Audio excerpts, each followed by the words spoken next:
Lecture हमने wind up किया था क्लस्टर क्लासिफिकेशन। लेक्चर हम लोग शुरू करेंगे प्लांट किंगडम।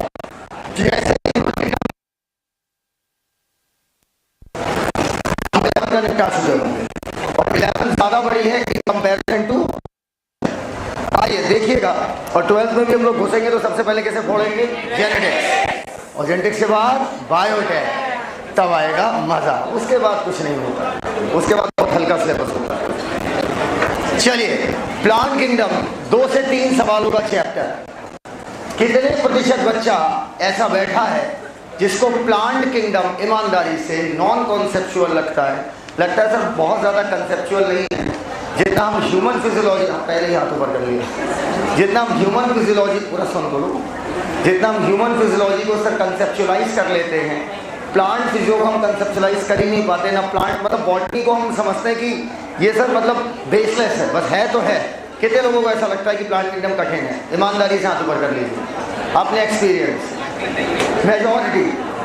मेजॉरिटी कह रहे हैं, अरे तुम खड़ी बेटा,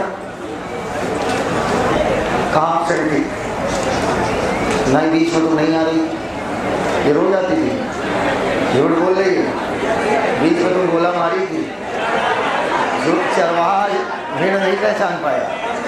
बैठो, आइए सुनिएगा मेरी बात। प्लांट किंगडम 2 से 3 क्वेश्चन का चैप्टर है, बेहद कंसेप्चुअल चैप्टर है, हर पल कॉन्सेप्ट है।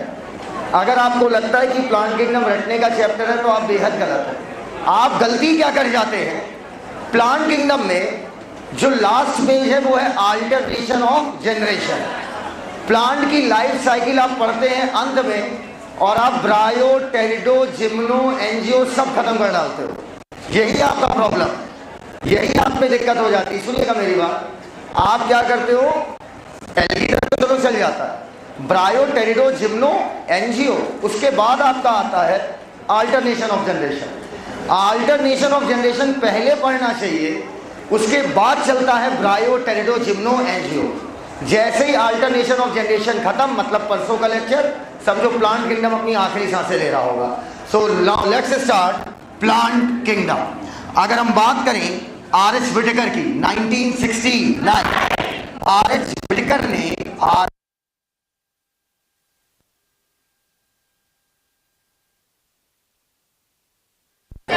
प्लांट किंगडम में अपना क्लासिफिकेशन किया, और उनके क्लासिफिकेशन के तहत टोटल किंगडम कितने थे? 5। पहला प्रोटिस्टा, दूसरा, तीसरा, चौथा, 5वां। और आपका जो प्लांट किंगडम था, इसमें सब के सब सारे मेंबर क्या थे? ऑटोट्रॉप। प्योर ऑटोट्रॉपिक किंगडम अगर पूछा जाए तो plant, pure heterotrophic kingdom animal, पक्का। और एक और है, कौन? फंजाई। फंजाई और एनिमल ये दोनों प्योर हेट्रोट्रॉपिक हैं, और प्लांट आपका प्योर ऑटोट्रॉपिक है। मैंने एक दिन आपको लिखवाया था, याद है ये बात? आइए अब बात करें अगर हम प्लांट किंगडम की, वक्त के साथ अलग अलग वैज्ञानिक आते रहे। जब लीनियस आए तो लीनियस ने कहा जिनके पास सेल वॉल है वो रखे जाएंगे प्लांट में, और जिनके पास सेल वॉल नहीं है वो रखे जाएंगे एनिमल में। उसके बाद आपके आए हैकल साहब, 3 किंगडम क्लासिफिकेशन, कोपलैंड साहब 4 किंगडम क्लासिफिकेशन, व्हिटेकर साहब 5 किंगडम क्लासिफिकेशन, और कार्ल वूजी 6 किंगडम क्लासिफिकेशन। हर, सुनो तो मेरी बात, 5 किंगडम तक अगर हम देखें, 2, 3, 4, 5, तो प्लांट सब में कॉमन था, लेकिन वक्त के साथ अलग अलग वैज्ञानिकों ने अलग अलग कैरेक्टर्स को कंसीडर किया। इससे वक्त के साथ हमारी सोच प्लांट किंगडम को लेकर बदलती गई। अगर हम लीनियस के क्लासिफिकेशन को माने तो लीनियस ने 2 ग्रुप बनाए। एक ग्रुप को क्या बोल दिया? प्लांट, और एक ग्रुप को क्या बोल दिया? एनिमल। मान लो इस ग्रुप को उन्होंने बोला था प्लांट, और इस ग्रुप को बोला एनिमल। आ जाओ बेटा जल्दी आओ। इस ग्रुप को क्या बोला? एनिमल, ठीक है। इधर इस ग्रुप को प्लांट बोला और इस ग्रुप को एनिमल बोला।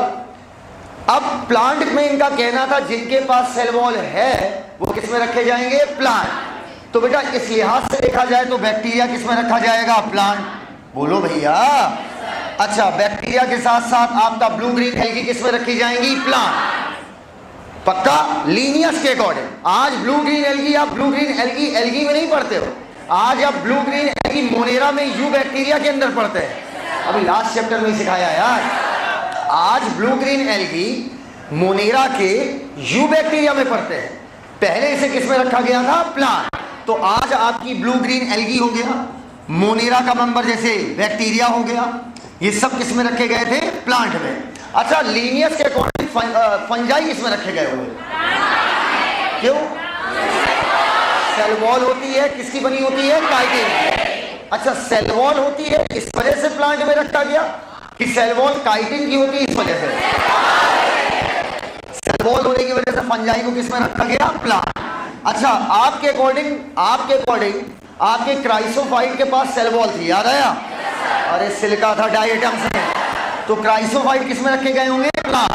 डाइनोफ्लैजिलेट प्लांट, लेकिन यूग्लेनोइड एनिमल।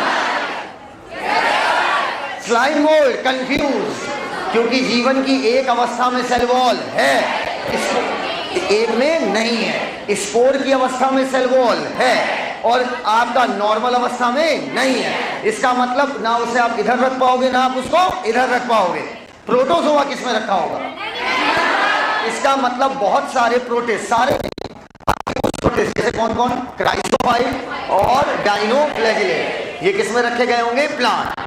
आज ब्लू ग्रीन एल्गी प्लांट ना रख के मोनेरा में रखा गया है। बैक्टीरिया मोनेरा, फंजाई तो स्वयं अपने आप में एक अलग किंगडम बनाए बैठे हुए हैं, और उसके साथ क्राइसोफाइट डाइनोफ्लैजिलेट किसमें रखा गया है? प्रोटिस्टा। तो बताइए, वक्त के साथ हमारी सोच प्लांट किंगडम को लेकर बदलती रही या नहीं? क्यों बदलती रही? अलग अलग वैज्ञानिकों ने कैरेक्टर लिए थे अलग अलग। अब आइए इससे आगे बातें शुरू करते हैं। चलो बेटा, परसों से आपका टाइम अपडेट हो रहा है, ठीक है? केमिस्ट्री के तुरंत बाद बायोलॉजी होगी। पोरवाल सर आज आपको अपडेट करेंगे, ठीक है? या तो पोरवाल सर डालेंगे या तो हम डालेंगे, दोनों में कोई एक ना एक आपको मैसेज करेगा, पर्सनल नहीं करेगा, ठीक है? आपको ग्रुप में मैसेज पड़ जाएगा, उनकी क्लास खत्म होगी, जैसे उनकी वाइंड अप होगी मेरी स्टार्ट हो जाएगी। एकदम क्लियर है? मतलब केमिस्ट्री के तुरंत बाद क्या आ जाएगी? बायो। एकदम क्लियर? बोलो भैया। आओ अब बात करते हैं प्लांट किंगडम में इससे आगे। तुम्हें क्या लगता है? नहीं ऐसे ऐसे मत करो, ये क्या है? ये तो इसको लाओ, इसको लाओ, लाओ देखिए।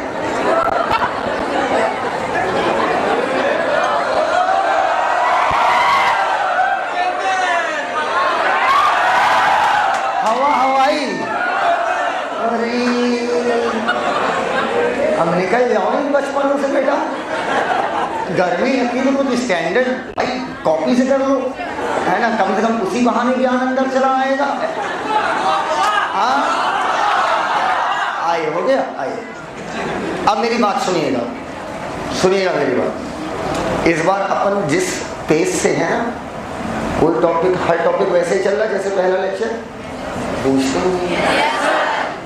वैसे ही आपका आखिरी लेक्चर भी चलेगा जैसे पहला। पर इस बार की पेस पिछले साल से हम 60 दिन आगे चल रहे हैं। लास्ट टाइम इस समय ह्यूमन फिजियोलॉजी का बॉडी फ्लूइड एंड तू तो लिखाता था ना, डेट डालता था। इस समय क्या चल रहा था?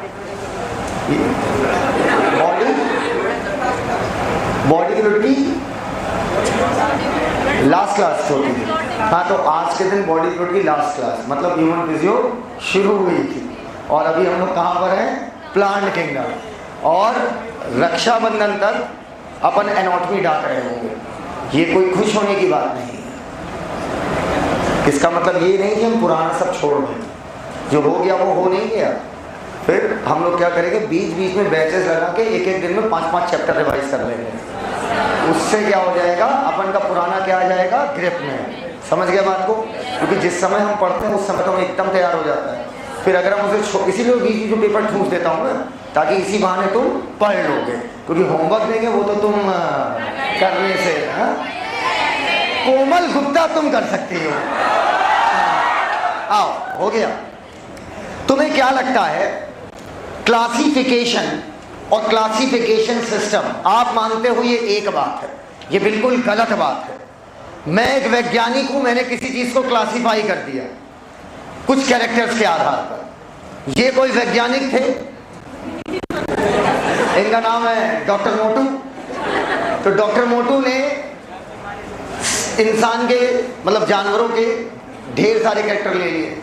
कोई वैज्ञानिक थे, किसी ने कोई और कैरेक्टर लिया, कोई वैज्ञानिक थे, उसने किसी और कैरेक्टर लिया। ऐसे हजारों क्लासिफिकेशन आए, हजारों। तुमको मेन का नाम सुने हो, Aristotle, Theophrastus, Linnaeus, Haeckel, Copeland, R H. Whittaker, Carl Woese. आप तो मेन के नाम लेते हो।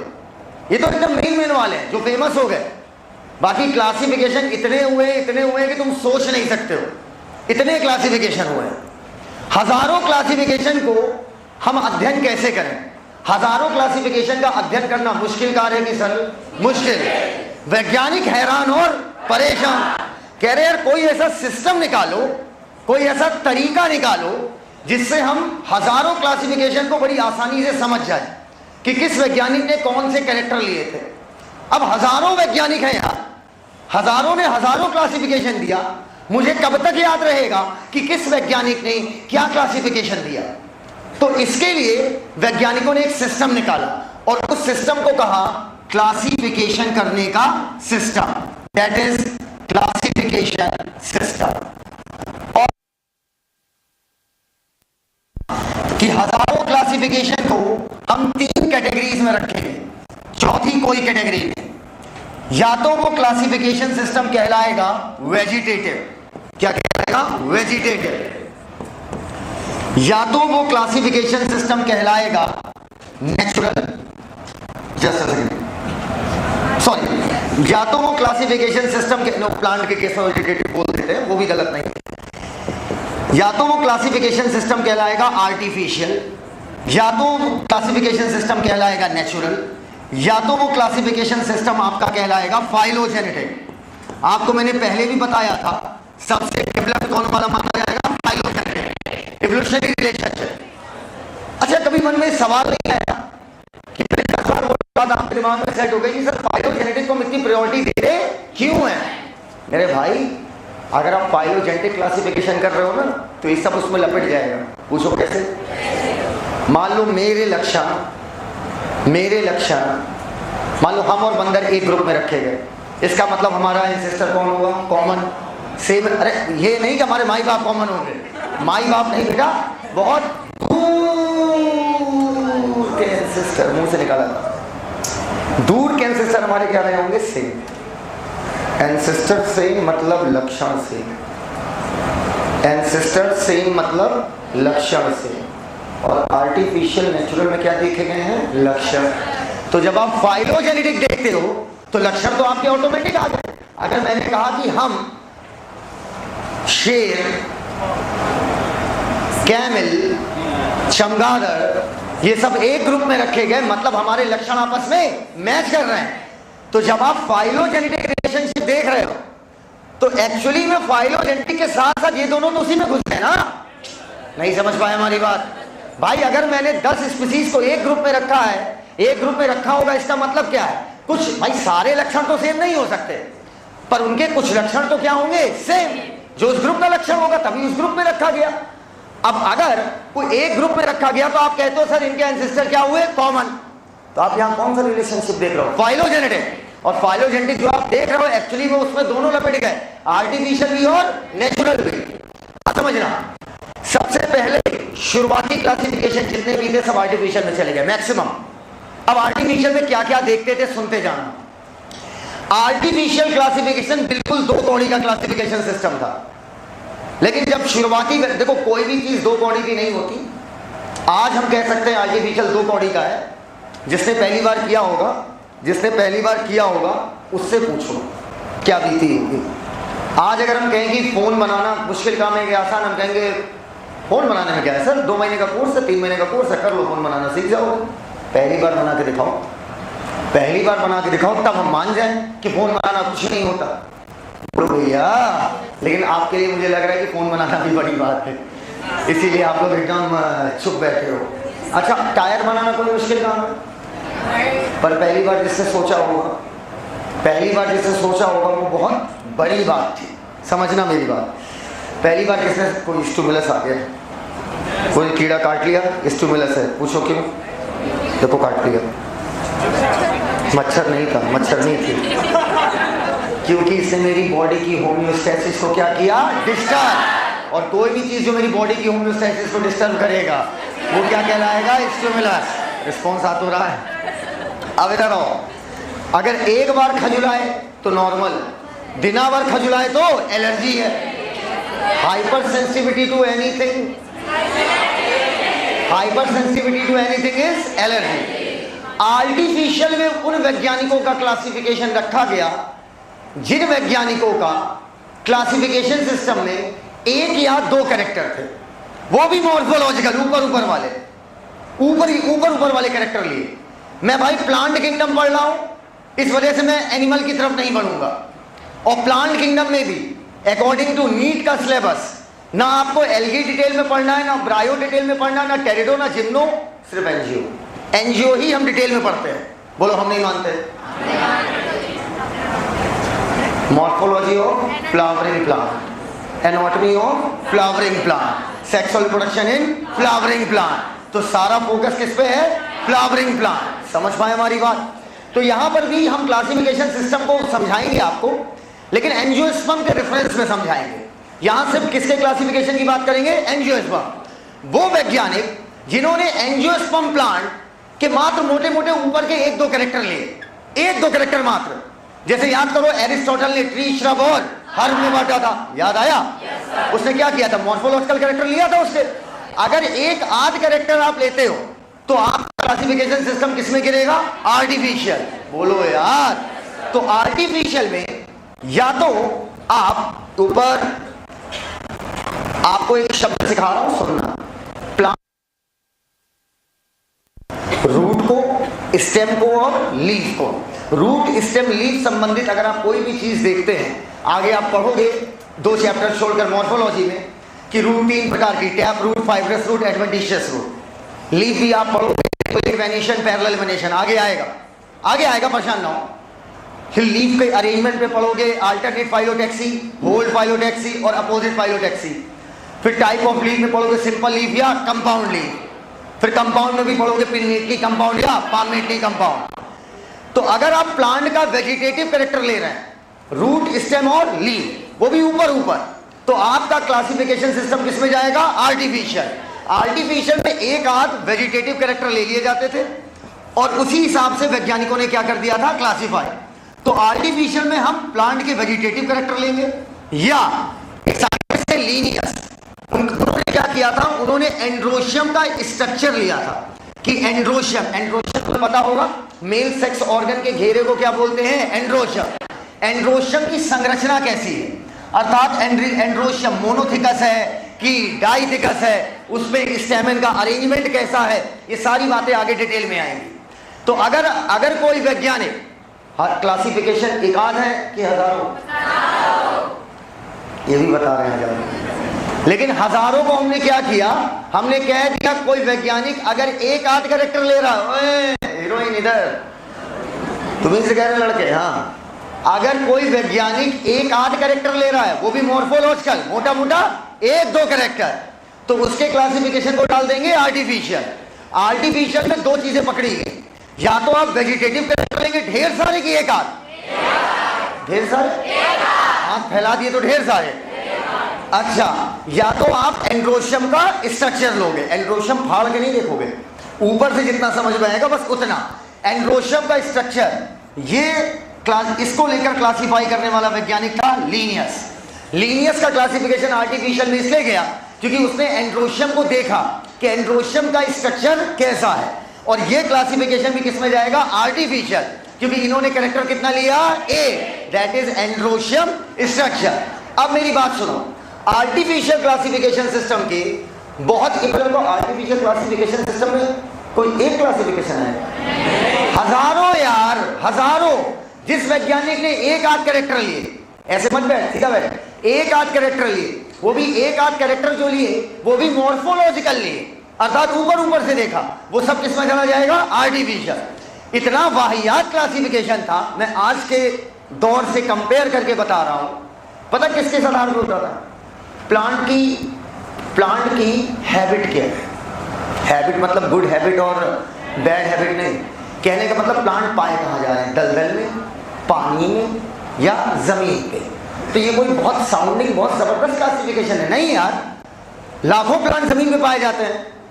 मैं अगर एक कैरेक्टर बता दूं कि बेटा एक प्लांट मुझे जंगल में मिला, वो जमीन पे निकलता है, अरे जमीन पे सर लाखों स्पीसीज है प्लांट की।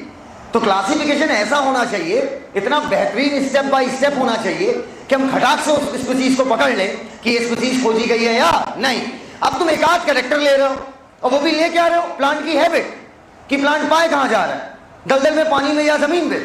कुछ तो और बड़े वाले थे, कलर ऑफ लीफ के हिसाब से क्लासिफिकेशन करते थे, पत्तियों का रंग ज्यादा हरा कि कम हरा, समझो मेरी बात। और मजेदार बात फोटोसिंथेसिस में बताऊंगा, एक ही प्लांट की पत्तियां, कुछ पत्ती ज्यादा हरी हो सकती है, कुछ पत्ती कम हरी हो सकती है, वो पढ़ाऊंगा। कुछ लाइट का उसका लोचा होता है कि जिस पत्ती पे लाइट ज्यादा पड़ती है उसका रंग दूसरा आता है, जिस पत्ती पे लाइट कम पड़ती है उसका रंग दूसरा आता है। तो क्या एक ही प्लांट को तुम दो स्पीसीज बता दोगे? कुछ वैज्ञानिक थे, उन्होंने कैरेक्टर क्या लिए, मॉर्फोलॉजिकल मतलब ऊपरी कैरेक्टर, उन्होंने ऊपरी कैरेक्टर में क्या लिया, कलर ऑफ लीफ। उससे भी बड़े वाले छोड़ो, कुछ तो ऐसे थे जिन्होंने शेप ऑफ लीफ लिया। और मान लो बकरी आके कर दी पत्ती, स्पीसीज चेंज। और कुछ इससे भी बड़े वाले थे, उन्होंने नंबर ऑफ लीफ लिया। मतलब अगर भाई साहब लीनियर साहब बैठ के गिन रहे होते आम की पत्ती, मान लो आम की पत्ती गिन के आई 1046, थोड़ा सा प्रैक्टिकल वैल्यू लग रही है नहीं, और मान लो बनरिया के हिला दी, हाँ 46 पत्ती गिर गई, तो स्पीसीज चेंज। वाह भाई वाह। और ये था आपका आर्टिफिशियल, ठीक है, उसकी हैबिट देख लेते थे, colour, number and shape of leaf. एक बात याद रखना, वेजिटेटिव कैरेक्टर का मतलब होता है रूट, स्टेम या लीफ, इनसे जुड़ा हुआ कोई भी कैरेक्टर आप देखते हैं तो क्या कहलाएगा, वेजिटेटिव। अब ये क्लासिफिकेशन सिस्टम मेरा एक एक बच्चा समझ चुका है कि सर ये एक आध कैरेक्टर लेते थे तो बहुत अच्छा क्लासिफिकेशन नहीं होता था। बताओ इस क्लासिफिकेशन में ग्रुप बहुत बड़े बनते होंगे कि छोटे, सोच के बताओ। एक आध कैरेक्टर लोगे तो ग्रुप तो बहुत बड़ा बन जाएगा। तो इस क्लासिफिकेशन सिस्टम के दो ड्रॉबैक सुनना, दो ड्रॉबैक। कमी नंबर पहली, मान लो इन्होंने कह दिया ऑफ स्किन, इन्होंने कहा जिनका कलर गोरा है वो एक ग्रुप में रखे जाएंगे। मान लो इन्होंने कहा, इसका मतलब सफेद चूहा, पोलर चूहा पे मेरे को क्या देख रही है, सफेद चूहा, पोलर बियर और साहिल सर, क्या हम तीनों को एक ग्रुप में रख दोगे? अगर एक आध कैरेक्टर लोगे तो सब पूरा क्लासिफिकेशन बर्बाद हो जाएगा। मान लो इन्होंने कहा कलर ऑफ स्किन, जिसकी ब्लैक होगी वो एक ग्रुप में रखे जाएंगे। तो हमारी बिटिया जितनी बच्चियां बैठी हैं ये, और जितनी मैंने ब्लैक बैठी हैं ये, इसके साथ साथ काला भालू, अरे काला भालू, काली गाय, काली भैंस, कौआ, और हमारा क्रिस ये, और काली चींटी और काला हाथी, इन सब को उठा के एक ही ग्रुप में रख दोगे क्या? नहीं सर, ये तो फिर बहुत गलत बात हो जाएगी। एक आध कैरेक्टर लेंगे तो जिन स्पीसीज के बीच में कोई लेना देना है ही नहीं, आप उन्हें एक ग्रुप में रख देंगे, और जिनका बहुत नजदीकी लेना देना है आप उनको क्या रख देंगे, अलग अलग। हमारा और बंदर का बड़ा नजदीकी लेना देना है भाई साहब, लेकिन अगर कलर ऑफ स्किन से ले लेंगे तो हमको किस में रख दिए जाएंगे, अलग अलग। ड्रॉबैक नंबर पहला, दे separated closely related species, closely related species. इन्होंने क्लोजली रिलेटेड स्पीसीज को क्या कर दिया, अलग अलग। बोलो यार, एंड पुट टुगेदर।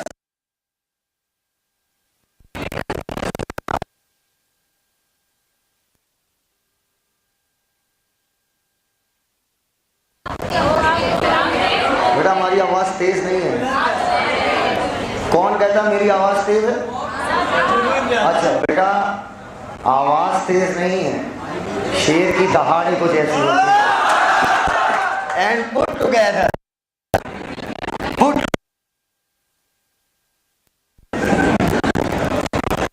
together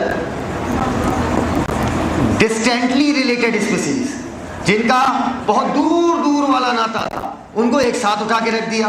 जब एक आध कैरेक्टर होंगे तो यही होगा।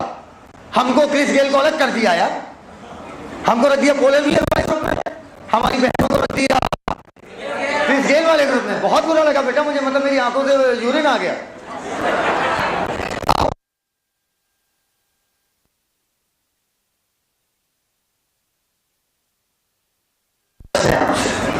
पर जब पूछा जाता है तो स्टूडेंट का, अरे आप बैठे रहिए, ये बताइए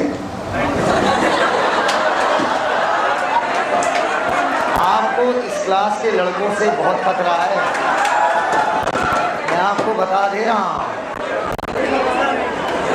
मैं आपको सीरियसली बोल रहा हूँ, आपको इस क्लास के लड़कों से खतरा है। और कहीं आपकी इनकम जान गए, टैलेंट जान गए तो वो खतरा बढ़ जाएगा। ये देखो कितना तेज उठाया। अब सुनिए हमारी बात, अब हम क्या कह रहे हैं, इधर इधर इधर इधर कहते हैं। आप कह रहे क्या है, आपसे एक प्रश्न है। मान लीजिए आपकी शादी हो जाती है, मान सकते हैं आपकी तो आसानी से हो जाएगी, मैं अपने को डाउट कर सकता हूँ, कह रहा लड़के से। ये तैयार हो गई आपकी पूरी, और अच्छा और अच्छा और अच्छा, उसी के चक्कर में रुकी गई। इन्होंने मुझसे कहा, मैंने कहा यार अभी भी मत भेजो, मुझे आज रात और कल रात काम कर लेने दो। कहते अब रहने दो सर, ये 2025 में आएगी। फिर मोटी होती जा रही थी, क्वेश्चन में और चेंज कर रहे थे, और चेंज। टोटल ये बनी है कितने पेज की, 58 पेज की, 58 पेज की है। ओल्ड एनसीईआरटी का फिगर अलग काट के किया गया है, क्योंकि देखो समझदारी यही है कि आप न्यू एनसीईआरटी पढ़िए। पूछिए क्यों? क्योंकि देखो अगर थोड़ा भी दिमाग होगा ना एनटीए वालों के पास, तो उनका मेन ऑब्जेक्टिव होता है 11th और 12th के बच्चे। भाई जब वो न्यू पढ़ रहे हैं तो आप बोर्ड से पेपर कैसे बनाओगे? पहला क्वेश्चन।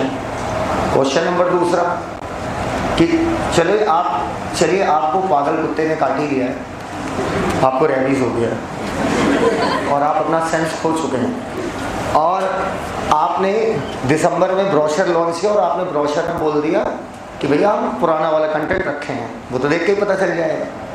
ठीक है, तो कोई बात नहीं, हमारे पास 5 महीने हैं, ठीक है, और जो कंटेंट ये काटे हैं वो लगभग 1 से 1.5 महीने का है, तो हम तब खत्म कर लेंगे। लेकिन अगर हमने अभी खत्म कर लिया और आपने वहाँ पे हटा दिया तो मैं बड़ा धोखामयी फील करूँगा। इसलिए समझदारी क्या है, हमें कौन सी एनसीईआरटी पढ़नी चाहिए? New NCERT. अब एक प्रश्न था, मान लीजिए आपकी शादी हो जाती है, ठीक है, समझिएगा मेरी बात, इनकी क्या हो जाती है,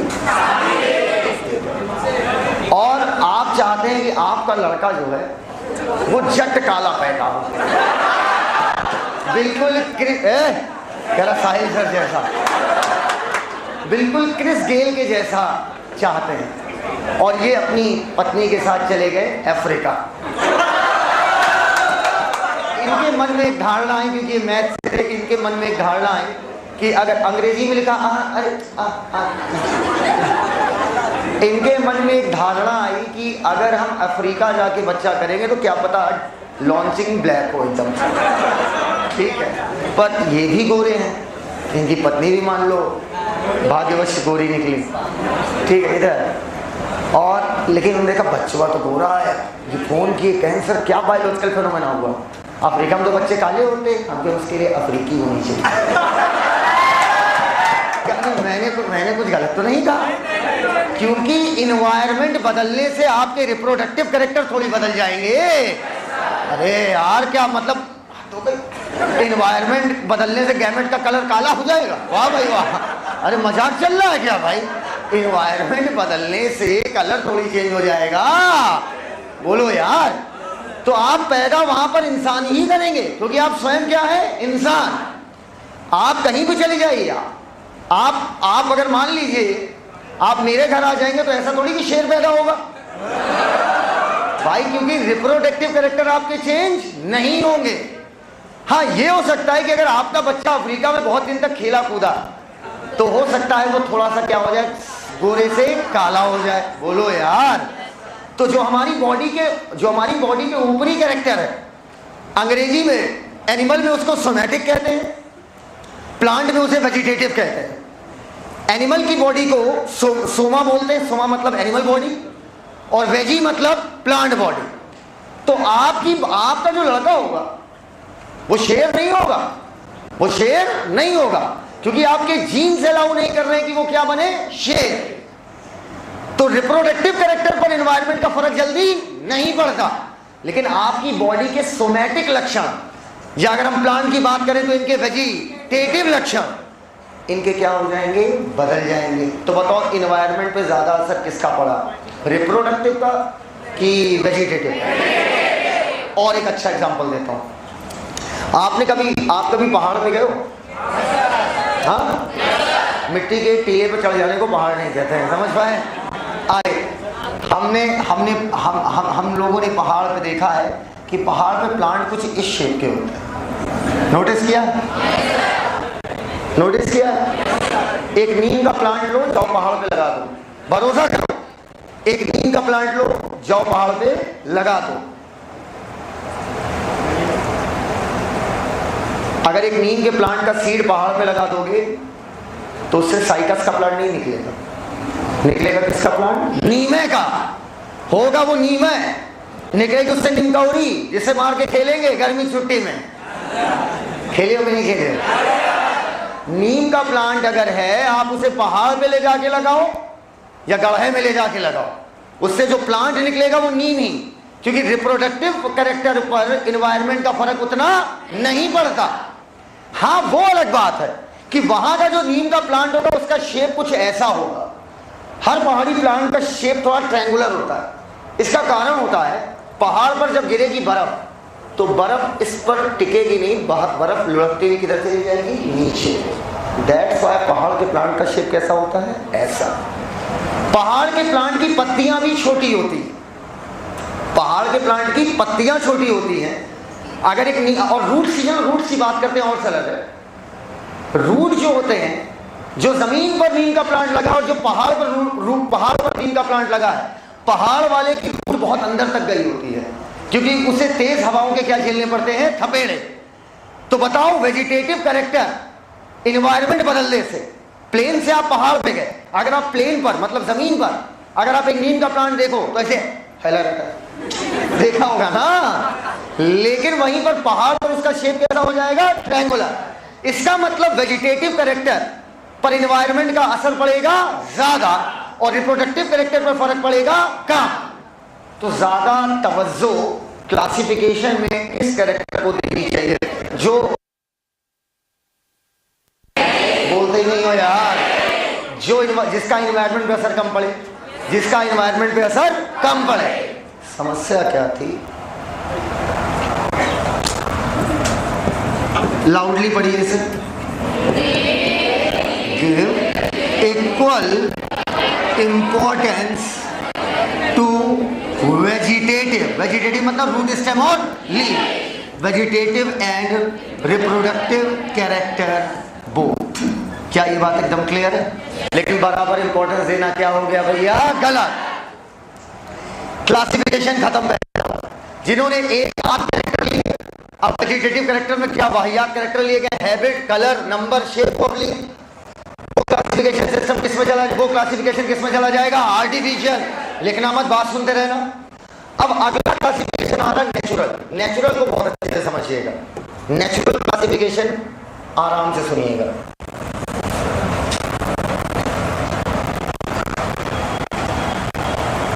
आप मैथ्स हैं तो आप मुझे ये बताइए, आज से लाखों साल पहले इंसान ऐसा ही था? मतलब आपने देखा वाला फोटो में भाला वाला है ना, वक्त के साथ लगातार हमारी बॉडी में क्या हो रहा था, चेंज। अच्छा, डायनासोरस के टाइम पर इंसान ऐसा ही था? अरे पता है आपको, इंसान था ही नहीं। जुरासिक पार्क में हम लोग के कॉन्सेप्ट बहुत बिगाड़ दिए हैं। है ना। डायनासोर जब धरती पे थे उस टाइम पर इंसान धरती पर नहीं था। बताऊंगा एवोल्यूशन में एक बड़ी सुंदर सी बात है। अगर डायनासोर उस टाइम होते तो आज इंसान ना होता, लेकिन अगर आज डायनासोर होते तो आज डायनासोरस ना होते, क्योंकि आज हम टेक्निकली बहुत ज़्यादा क्या हैं, एडवांस। लेकिन उस समय बेटा वो चीरम फाड़ मचा के हमारे बराबर कर देते। सोचिए मेरी बात, मैं क्या कह रहा हूँ। आज आप सुपीरियर स्पीसीज हैं धरती की। आज धरती आपके कंट्रोल में है और आप धरती को अपने अकॉर्डिंग चला रहे हैं जैसा आपको लग रहा है। ऐसा कुछ नहीं है। धरती किसी की औकात नहीं जो चला पाए। तुम्हारे जैसे बहुत आए थे, बहुत आए हैं और बहुत आएंगे। आना और जाना लगा रहेगा और आप धरती का घंटा कुछ नहीं बिगाड़ पाएंगे। धरती को जब अपने आप को मेंटेन करना होगा, जब अपने आप को जब अपनी चीज़ों को रिस्टोर करना होगा, एक सुनामी आएगी, खेल हो जाएगा। आप समझ पाए हमारी बात। एक भूकंप आएगा, लाख आप लगे रहो, मतलब लगे रहो, रिकॉर्ड तोड़ने में लगे रहो। हैं अब चीन डरने लगा है लोगों से। हाँ मुझे लगता है चीन में इसके भी अपने पासपोर्ट में लिखना ना शुरू कर दे। छोड़ो आप लगे रहो। जहां प्रकृति डिसबैलेंस होती है, प्रकृति खुद को बैलेंस करना जानती है। नहीं समझ पाए हमारी बात। आप 7 अरब 8 अरब के जो आंकड़े छू रहे हो ना, ठीक है मान लो भाई रिकॉर्ड तोड़ दिए तुम, और ट्रस्ट भी मेरा इसमें 1% का कंट्रीब्यूशन नहीं है। मैं अर्थ के बारे में सोच रहा हूं। मैं तुम लोग द्वारा किए गए पापों का प्रायश्चित कर रहा हूं। अब मेरी बात सुनिएगा। जब अर्थ को अपने आप को रिस्टोर करना होगा, ह्यूमन का खेल एक दिन में खत्म होगा, एक दिन में खत्म होगा। जब डायनासोरस से तो डायनासोरस का राज चला करता था, उन्हें लगता था हमसे भयानक कोई नहीं। और एक छोटा सा मैमल था शुरू, इतना छोटा था कि उसका नाम ही शुरू रखा गया। जहां से शुरू वहीं पे खत्म। छोटा सा मैमल था, इतना छोटा था, शुरू एक मैमल था, जमीन के अंदर गड्ढा बना के रहता था। और डायनासोरस शुरू को एकदम खत्म करने पे पिले पड़े थे। एक बड़ा उल्का पिंड गिरा। उल्का पिंड समझते हो? उल्का पिंड समझते हो कि नहीं? उल्का पिंड गिरा, धूल उठी, 2-2 महीने तक सनलाइट धरती पे आई नहीं, फोटोसिंथेसिस हुई नहीं। अब डायनासोरस की खुराक थी ज्यादा, डायनासोरस की खुराक थी ज्यादा और शुरू की खुराक थी बहुत कम। अब कौन डोमिनेट कर गया? समझ पाए हमारी बात। और वो बड़े बड़े डायनासोरस का खेल क्या हो गया? खत्म। तो ये लाखों साल से, लगभग 4 अरब साल से, जब से जीवन बना तब से आज तक धरती पर लगातार प्राणियों में परिवर्तन होता रहा है। बहुत प्राणी आए, खत्म हो गए। बहुत जो आए आज तक हमारे साथ टिके हुए हैं, जैसे कॉकरोच। बहुत आए जो खत्म हो गए, जैसे डायनासोरस, डोडो, डायनासोरस हो गया, डोडो हो गई। और बहुत ऐसी स्पीसीज हैं जो भविष्य में आएंगी, जो भविष्य में आएंगी, अभी आई नहीं है। क्या पता हमारे अंदर ही एवोल्यूशन होकर और बेटर स्पीसीज बन जाए। तो ये जो आपकी बॉडी है, ये जो आपकी कंप्लीट बॉडी है, 2 आंख का होना, दोनों आंखों का सामने होना, 2 होठों का होना और आपका लेटे लेटे होंठ होना, 32 दांत का होना, 2 कान का होता, दोनों कान का इधर होना, नाक एक होना, नथुने 2 होना, स्टमक का जे शेप्ड होना, डिओडेनम का सी शेप्ड होना, हेड का 1 होना, उसमें चैम्बर 4 होना, 2 लंग्स होना लेकिन लेफ्ट वाला छोटा होना, 4 उंगलियां और 1 अंगूठा होना, 2 हाथ और 2 पांव होना। ऐसे आपकी बॉडी में जितने भी लक्षण आए हैं, अगर आपकी नाक यहां है ना तो इसकी एक वजह है। प्रकृति ने धीरे धीरे इसको यहां पर शिफ्ट किया। हमसे पहले वाले जानवरों की आंख तो इधर थी। मैंने फिलोसफी ऑफ बायोलॉजी में पढ़ाया था कि आंखें सामने क्यों आई, इसका फायदा क्या होता है। तो पहले जानवरों की, गाय भैंस की आंख तो आज भी यही है, और लेकिन आंख धीरे धीरे किधर आई? सामने। ये वक्त के साथ हमें इन्वायरमेंट से लड़ना होता है। इन्वायरमेंट लगातार बदल रहा है, इस वजह से हमें अपने अंदर क्या करना पड़ता है? परिवर्तन। तो आज ये हजारों लक्षणों की जो चलती फिरती दुकान है, अरे क्या मेरे पास लक्षण नहीं है? मैं लक्षणों से भरपूर हूं। नूरानी आंखें, चमचमाता नशीली आंखें, नूरानी चेहरा, स्टमक का जे शेप, डिओडेनम का सी शेप, लिवर का 1.2 से 1.5 kg होना, बोलते नहीं हो यार। किडनी का 10 से 12 सेंटीमीटर होना, 5 से 7 सेंटीमीटर चौड़ाई, 2 से 3 सेंटीमीटर मोटाई, 120 से 170 ग्राम वजन होना, एक किडनी में 10 मिलियन नेफ्रॉन, एक किडनी में 1 मिलियन नेफ्रॉन होना, एक किडनी में 1 मिलियन नेफ्रॉन होना, ब्रेन में न्यूरॉन का होना और किडनी में नेफ्रॉन का होना, हिपेटोसाइट का लिवर में होना, गैस्ट्रोसाइट का स्टमक में होना, ब्लड का होना। ये एक दिन में नहीं हुआ है, लाखों साल एवोल्यूशन हुआ है। तो एक ऑर्गेनिज्म को मैं बोलता हूँ ये चलती फिरती कैरेक्टर्स की दुकान है। अगर दुकान का मतलब है कि बॉडी में सारे कैरेक्टर्स हैं। ये एक दिन में डेवलप हुए कि प्रकृति के साथ एक प्रकृति चेंज नहीं कर सकते, चेंज कर देंगे। सो जाओ, समझ पाए? नेचर से आप लड़ ही नहीं सकते, क्योंकि नेचर क्या है? आपको छोड़कर पूरा ब्रह्मांड आपका नेचर है। What is nature? आपके लिए नेचर अलग है, मेरे लिए नेचर अलग है, इनके लिए नेचर अलग है। मैं आपके नेचर में आता हूँ, आप मेरे नेचर में आते हो। कोई खुद के नेचर में नहीं आता। नेचर इज डिफाइंड है, आपको छोड़कर पूरा ब्रह्मांड आपका क्या है? नेचर। और तुम एक पृथ्वी से चूहे, ठीक 1300-1350 सीसी का इंजन ले लो और तुम नेचर से लड़ोगे। सारे डिफरेंशिएशन इंटीग्रेशन निकल नहीं रहा है और चले हैं नेचर से लड़ने। अभी अपना सोलर सिस्टम को समझ नहीं पाए हैं, आज अपनी धरती नहीं समझ पाए हैं और हम प्रकृति से लड़ लेंगे। मजाक चल रहा है। तो बेटा जब प्रकृति अपने अंदर परिवर्तन लाती है तो जीव को अपने अंदर भी क्या लाना पड़ता है? परिवर्तन। और जो स्पीशीज कहेगी हट मुझे नहीं परिवर्तन लाना, तो मतलब नेचर कहती it's my life, it's my rules, go to hell. समझ पाए हमारी बात? भाड़ में जाओ। तुम्हारी जैसी 17,99,999 और है, और तू एक जाएगी, टेंशन न ले, मैं एक से और निकाल दूंगा। बोलो यार। तो प्रकृति के साथ हमारी बॉडी में सारे लक्षण धीरे धीरे बदलते गए। आज ये जो तुम्हें कैरेक्टर्स की दुकान दिख रही वो इसलिए क्योंकि मैंने नेचर का विरोध किया कि नेचर के साथ एफिनिटी अर्थात सामंजस्य बनाया। जैसे जैसे नेचर बदल रहा था वैसे वैसे मैं भी बदल रहा था। मान लीजिए आज हिंदुस्तान का टेम्परेचर एकाएक बढ़ जाए, तो आपको ये बात मैंने एक लेक्चर में सिखाई थी केमिकल कंट्रोल एंड कोऑर्डिनेशन में कि हाई टेम्परेचर पर अगर आपका सनलाइट से सामना ज्यादा हो रहा है तो आपकी स्किन में जो मेलानोसाइट है वो कौन सा पिगमेंट बनाती है? मेलानिन। और नहीं बनाएंगी तो कैंसर होने के चांसेस ज्यादा। और मान लो हम लोगों में से कुछ लोगों ने एवोल्यूशन कर लिया, खुद को काला कर लिया, और कुछ लोगों ने नहीं किया। जो नहीं किया वो कैंसर से मरे, और जो कर लिए वो डेवलप हो जाएंगे। बोलो यार। तो नेचुरल सिस्टम ऑफ क्लासिफिकेशन के लिए कहती है एनसीईआरटी। ये दो वर्ड को मैं एक्सप्लेन कर रहा हूं इतनी देर से, जो दो वर्ड लिखे हैं, नेचुरल एफिनिटी। नेचुरल एफिनिटी कहने का मतलब नेचर के साथ तालमेल बनाए हो, इसी वजह से सारे लक्षण डेवलप हुए हैं। तो नेचुरल सिस्टम ऑफ क्लासिफिकेशन में एक आध कैरेक्टर लिया है तो आर्टिफिशियल। ओए लड़के, एक आध कैरेक्टर लिया है तो आर्टिफिशियल। बॉडी के सारे कैरेक्टर ले लोगे तो वो किस में चला जाएगा? नेचुरल। जिन वैज्ञानिकों ने बॉडी क्लासिफिकेशन किस में चला गया? नेचुरल। क्लियर है या नहीं क्लियर? सारे का मतलब मैक्सिमम से होता है, सारे कोई नहीं करता, ठीक है? सारे अब किए जाते हैं, जब सुपर कंप्यूटर वगैरह आ गया है तो अब सारे किए जाते हैं, तब नहीं किए जाते थे। मैक्सिमम मतलब सर जैसे क्या क्या? जैसे एम्ब्रायोलॉजी। एम्ब्रायोलॉजी का मतलब सर एम्ब्रॉयनिक डेवलपमेंट कैसा हो रहा है?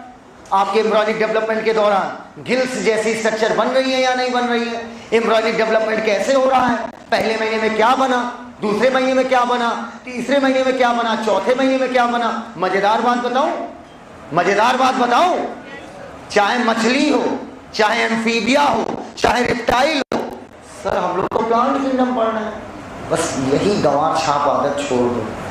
ये सब बेवकूफ बनाया जाता है कि बॉटनी अलग होती है, जूलॉजी अलग होती है। ये बेवकूफ पता क्यों बनाया जाता है?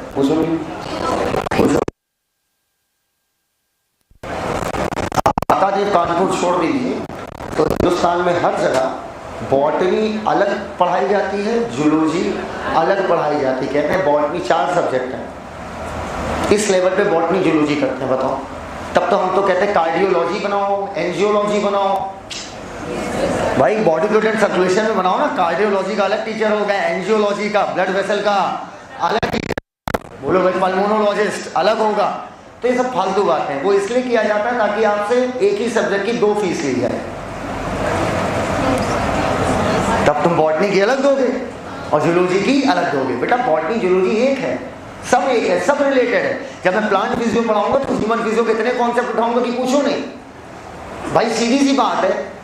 आप चैप्टर पढ़ते हो रिस्पायरेशन इन प्लांट्स, तो भैया रिस्पायरेशन इन प्लांट नहीं, रिस्पायरेशन इन सब में वही होता है।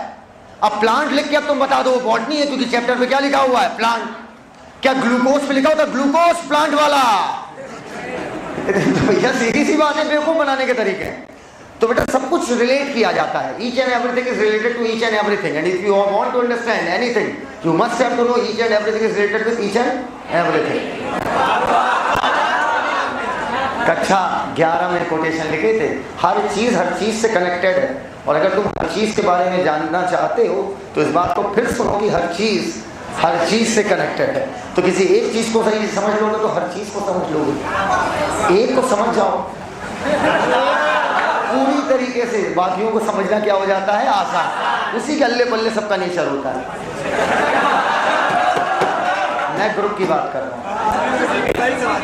अच्छा इधर आओ, आपका कोई बात नहीं। नेचुरल सिस्टम ऑफ क्लासिफिकेशन उन वैज्ञानिकों का जिन्होंने बॉडी के ढेर सारे कैरेक्टर उठाए। बॉडी के सारे कैरेक्टर उठा रहे हो, सारे कैरेक्टर कैसे आए भैया? जब नेचर के साथ आपने क्या बनाई, तालमेल बनाया। जैसे एग्जाम में शब्द आ जाए नेचुरल एफिनिटी, तुम तुरंत समझ जाना। अरे एक बात मैं बोल रहा था, बोलते बोलते रुक गया।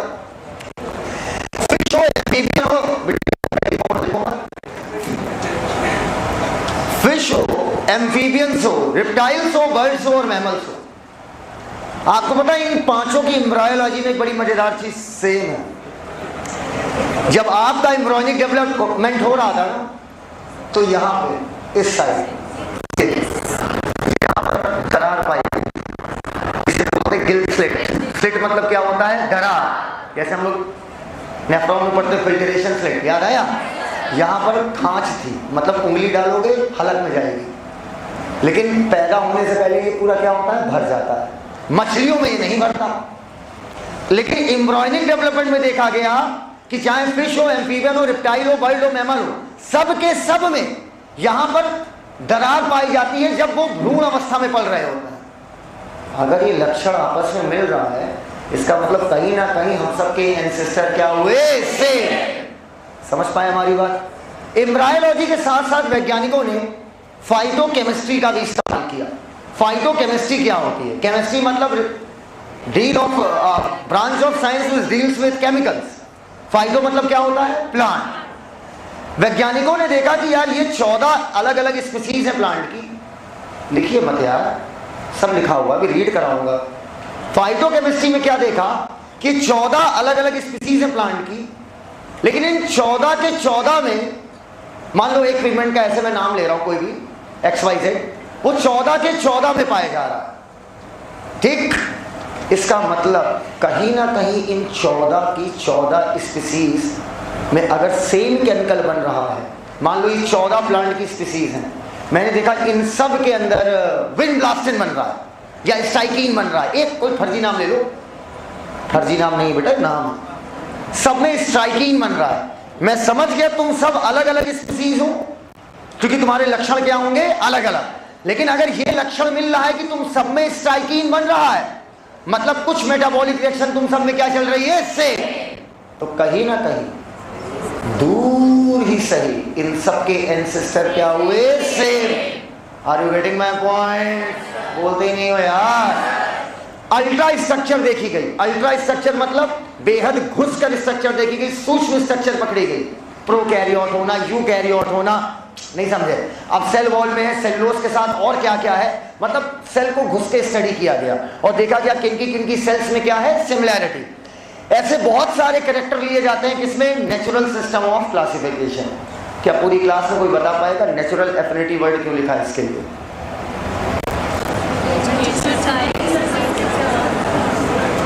नेचुरल सिस्टम ऑफ क्लासिफिकेशन में ये दो वर्ड मैंने इन्वर्टेड कॉमा में क्यों लिखे?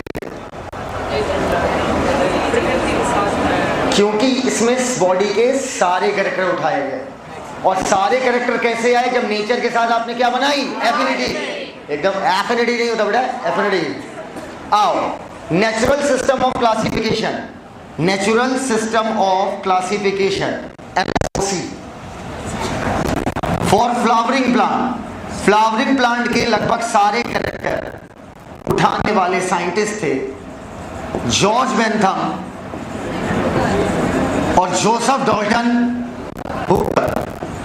पहले एक एग्जाम होता था, नाम था AMU, ठीक है। कॉलेज तो भाई बहुत शानदार है, विदाउट एनी डाउट। कॉलेज तो एक नंबर है, बहुत प्यारा कॉलेज, बहुत अच्छी एजुकेशन है, बट एग्जाम बहुत वाहियात लेते थे। बहुत ही 2 कौड़ी का पेपर होता था, मतलब जो बनाते थे वो खुद सॉल्व कर लेते, मैं मान जाऊँ। पता सवाल कैसे होते थे? जैसे तुम लोग अपने रूम पार्टनर से पूछते हो फंसाने के लिए, सुनो, जैसे इनका नाम क्या है? George Bentham, G Bentham, M Bentham, C Bentham, T Bentham. तो उठा के देख लो, कुछ अच्छा लगता था तो उनकी फिजिक्स लगती थी, बाकी इतने फालतू सवाल इतने, इसीलिए कट ऑफ उनका गिर जाता था। और गनीमत है वो नीट के साथ मिल गए, वरना मिल चुकता है तुम्हें। अब तो नीट के साथ है ना, पता होगा ना, तो ये सब नीट के साथ है यार। अब पूछेगा एग्जाम में, natural system of classification flowering plant के लिए किसने दिया? बेंथम और हुकर। मतलब इन्होंने फ्लावरिंग प्लांट के लगभग क्या किए होंगे? सारे कैरेक्टर उठाए। लेकिन आता है आखिरी और मोस्ट रीसेंट जो आज के समय में इस्तेमाल होता है, दैट इज फाइलोजेनेटिक। फाइलोजेनेटिक कुछ नहीं है, कुछ नहीं पढ़ी इसने। सुनो, फाइलोजेनेटिक वाले जितने साइंटिस्ट हैं सब चोर हैं। क्या है? चोर। नेचुरल वाले क्या किए? जिनके जिनके लक्षण मिल रहे थे उनको उठा के क्या कर दिया? एक में। इन्होंने बस इतना बोल दिया कि जिनके लक्षण जो एक ग्रुप में रखे हैं, एक टैक्सॉन में रखे हैं, इसका मतलब उनके बीच सिमिलैरिटी है। उनके बीच सिमिलैरिटी है, इसका मतलब उनके एंसेस्टर क्या है?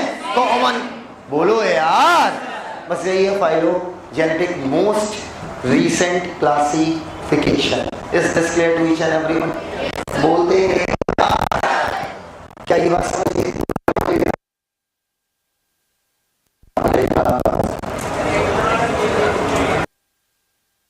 बड़ी हाँ, फाइलोजेनेटिक का कुछ नहीं मतलब। आपने सारे कैरेक्टर का जिक्र किया, जिनके जिनके मैच उनको एक ग्रुप में रखा, एक टैक्सॉन में रखा। फाइलोजेनेटिक वाले बस आकर ये बोलते कि जो एक टैक्सॉन में रखे उनमें कैरेक्टर मिल रहा है, मतलब इनके एंसेस्टर। बस अच्छा, आप में से कितने लोगों को एवोल्यूशन में, एवोल्यूशन सब तो तुम्हें नहीं है?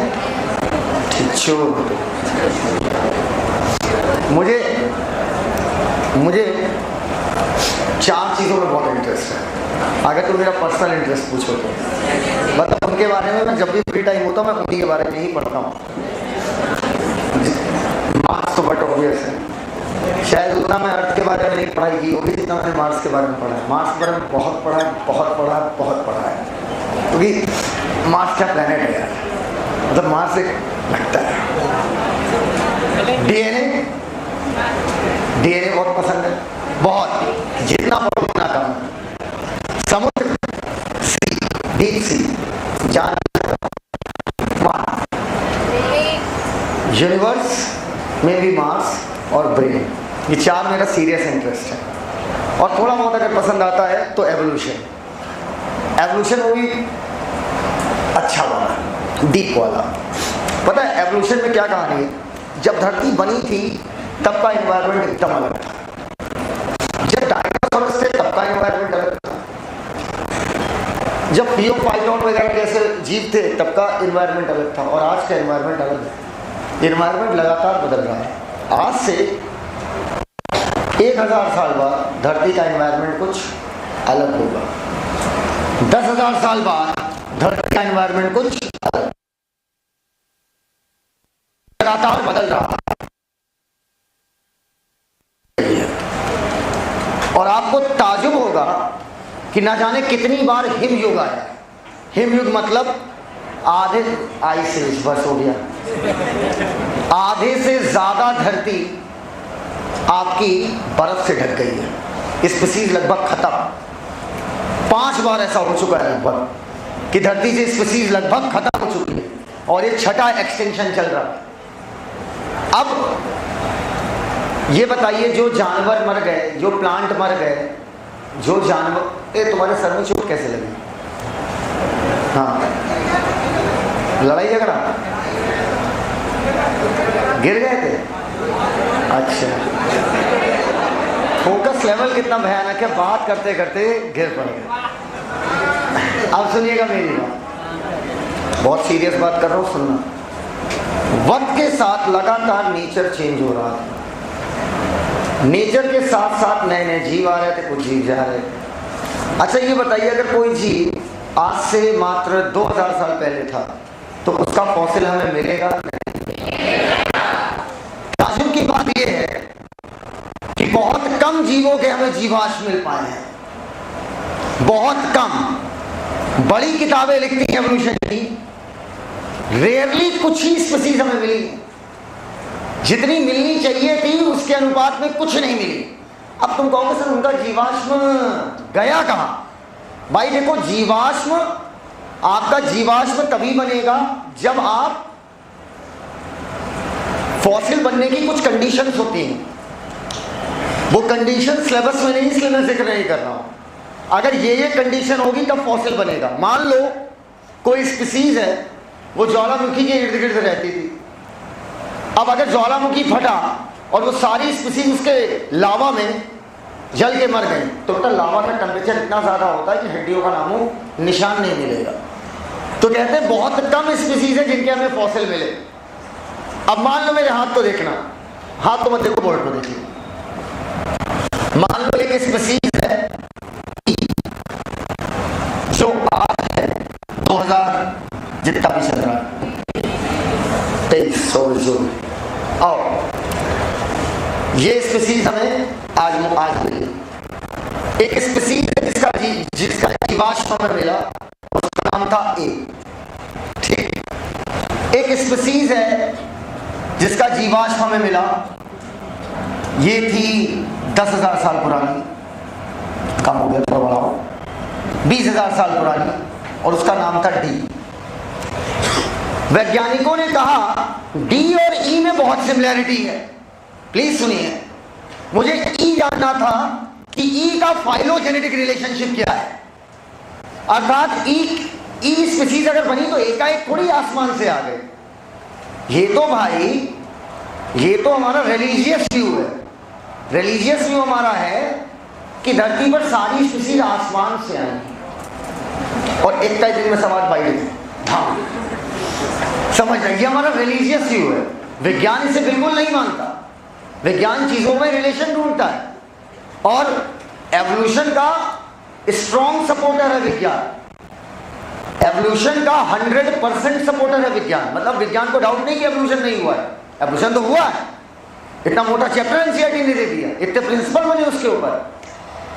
मैंने देखा कि यार ई स्पीसीज का मुझे देखना है, इसकी पूरी एवोल्यूशनरी हिस्ट्री देखनी है कि किससे किससे आया है, समझना। मैंने कहा कि यार इसका डी से बहुत मिलना जुलना है, इसके डी से ई और डी के बीच में, अरे नाम दे देगा कुछ चलेगा, ऐसे चलेगा। डी ई का डी के साथ लगभग 30,000 में 29,000 कैरेक्टर मैच कर रहा है। इन दोनों का आपस में कितना कैरेक्टर मैच कर रहा है? 29,000। आपको ई का देखना रिलेशनशिप, सिर्फ ई का, ई की हिस्ट्री क्या थी, और ए और बी के बीच में देखा तो 13,000 कैरेक्टर मैच हो रहे थे।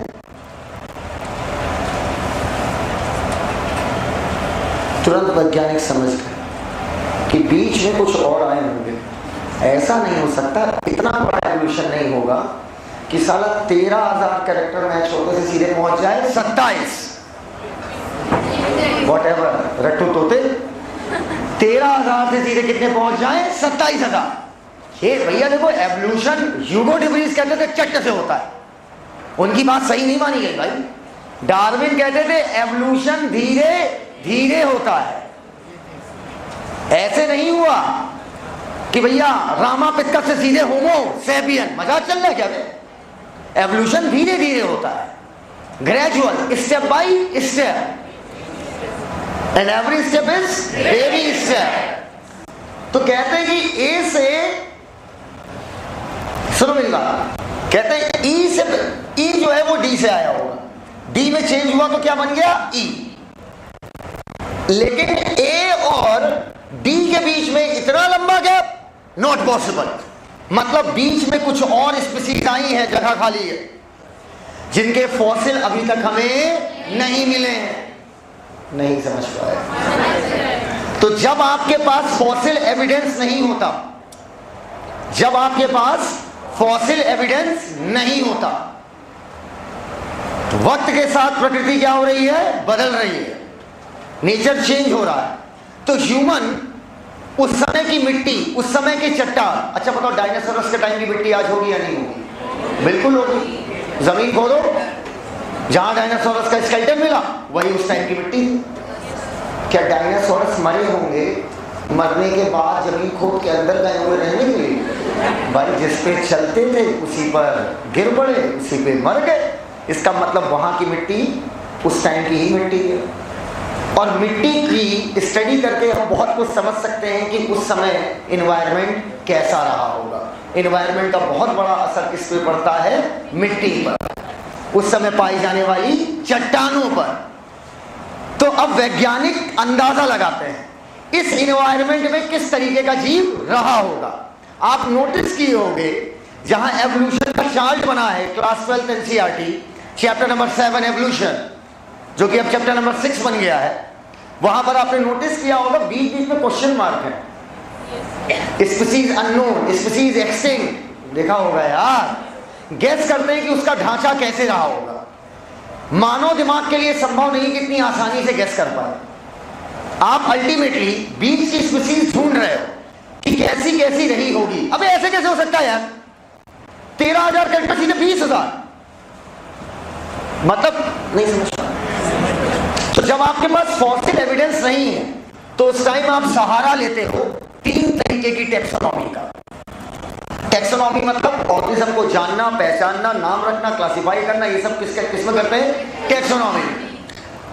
उन्होंने पहले इस्तेमाल करना शुरू किया न्यूमेरिकल टेक्सोनॉमी, इसके बाद इस्तेमाल हो रही है अब साइटोटेक्सोनॉमी और कीमोटेक्सोनॉमी। अब सुनते जाना मेरी एक एक बात। जब फॉसिल एविडेंस नहीं है और हमें जानना है कि बीच में इन्वायरमेंट के अकॉर्डिंग कौन कौन सी स्पीसीज हो सकती है, समझ ही नहीं रहे, या हमें किसी स्पीसीज के बारे में जानना है कि स्पीसीज खोजी गई है या नहीं, तो भी हम यूज कर सकते हैं इनका। जब फॉसिल एविडेंस नहीं है तो भी यूज कर सकते हैं।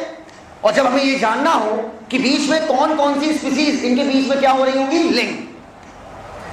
वो तो फिश से क्या बने? एम्फीबिया। एम्फीबिया से बने रिप्टाइल। मुन्ना, अगर फिश से बने एम्फीबिया ना, तो फिश और एम्फीबिया के बीच में इतने भी लक्षण नहीं मिलते हैं कि आप सीधे बोल दे तो फिश से बने एम्फीबिया। बीच में बहुत सारे आए होंगे जिनमें कुछ मछली वाली प्रॉपर्टी होगी और कुछ एम्फीबिया वाली। एम्फीबिया रिप्टाइल में बीच में बहुत आए होंगे। जब आपके पास फॉसिल एविडेंस नहीं है, जब आपके पास फॉसिल एविडेंस नहीं है, तब आप इन 3 तरीके की टेक्सोनॉमी का इस्तेमाल करते हैं। अब एक एक करके समझो। Number numerical taxonomy. न्यूमेरिक का मतलब होता है नंबर। जब तक सुपर कंप्यूटर नहीं आया था न्यूमेरिकल टेक्सोनॉमी नहीं कर पाते थे। हमारे यहाँ सुपर कंप्यूटर जो है बहुत लेट से आया और दुनिया के चंद देशों के पास सुपर कंप्यूटर है। अरबों का कैलकुलेशन 1 सेकंड के अरबवें भाग में वो कर देता है। अरबों का कैलकुलेशन 1 सेकंड के अरबवें भाग में कर देता है और चट से आपको रिजल्ट दे देता है। और सोचिए हम 1969 में मून पे पहुंच गए बगैर सुपर कंप्यूटर के। कितनी गजब की बात थी ना। 1969 में तो गए थे। ये नहीं पता, कितनी बड़ी बात नहीं पता। अच्छा ये बताओ कौन कौन गया था?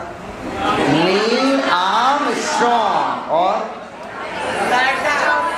लाइका। अबे लाइका कुत्ता था, वो मून पे नहीं स्पेस में गया था।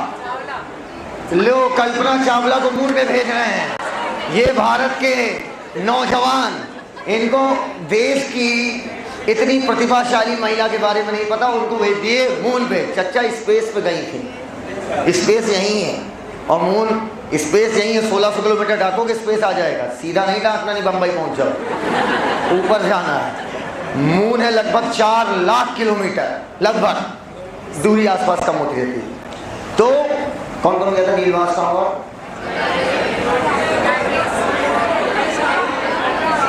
एडविन ऑल्ड्रिन, नाम नहीं सुना? कितने लोग गए थे? 2 नहीं 3। 2 गए थे मून पे और 1 चक्कर लगा रहे थे मून के चारों तरफ। कौन लगा रहा था? Carl Collins. नहीं पढ़ा? अरे बचपन में एक आती थी मैगजीन टेल मी व्हाई, नहीं खरीदते थे? कोई बात नहीं बेटा, इग्नोर करो, यही सीख लो, बहुत है। तो सुपर कंप्यूटर का इस्तेमाल होता है। हम लोग क्या करते हैं, जब आप मोबाइल में 5 दबाते हो, मोबाइल 5 नहीं समझता, मोबाइल समझ जाता कौन कौन सी एलईडी बुझानी है कि तुम्हें 5 दिखे। नहीं समझे हमारी बात? जब आप वीडियो गेम खेलते हैं, कौन सा खेलते हो? पबजी, ये सब वेस्ट ऑफ टाइम है। वीडियो गेम में खेलता था मारियो और कॉन्ट्रा। तो जब मारियो में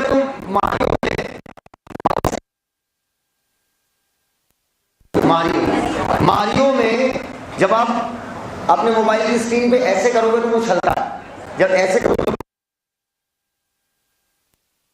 तो छाड़ना है और उसको बैठाना है, जानता है। जब तुम मोबाइल करोगे तो मोबाइल समझ जाता है इन डॉट्स की बनी हुई स्ट्रक्चर को ऐसे ऊपर ले जाना है। नहीं समझ पाया हमारी बात? मोबाइल थोड़ी समझता तुमने 5 दबाया है। मोबाइल में तुम गूगल से बोलोगे hello Google call my life,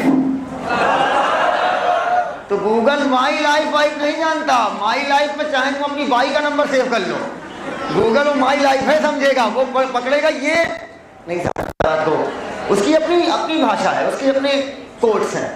तो न्यूमेरिकल टैक्सोनॉमी में जितनी भी स्पीसीज हैं, हर कैरेक्टर को कोई ना कोई नंबर से रिप्रेजेंट कर दिया गया, जैसे 1 2 22 22 डॉट 22 अल्फा 22 बीटा 22